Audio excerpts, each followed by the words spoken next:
বলে গিয়েছে, লাগাতার রিপাবলিক বাংলা মানুষের স্বার্থে বলে গিয়েছে, লাগাতার রিপাবলিক বাংলা কথা বলেছে সাধারণ মানুষের সুরক্ষা নিয়ে, এবং তারপরে অবশেষে ঘুম ভেঙেছে পুরসভার।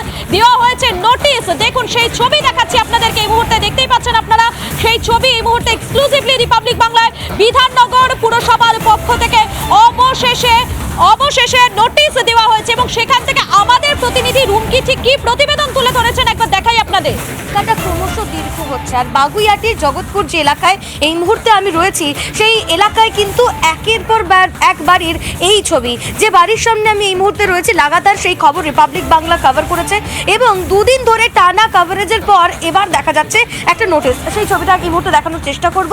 এই মুহূর্তে এই বাড়ির সামনে একটি নোটিশ দিয়ে যাওয়া হয়েছে বিধাননগর পুরসভার তরফ থেকে। তারিখটাও তোমাকে একটু স্পেসিফিকভাবে দেখানোর চেষ্টা করব, 24/1/2025। গত দুদিন ধরে এই খবর টানা সম্প্রচার হচ্ছে, কিন্তু গতকাল এই নোটিশ দেওয়া হয়েছে। কি লেখা রয়েছে সেই নোটিশে লেখা রয়েছে যে কারণ দর্শাতে হবে, অর্থাৎ এই জায়গার মধ্যে কিভাবে যে চারতলা বাড়ি তৈরি হলো তা নিয়ে কারণ দর্শাতে হবে।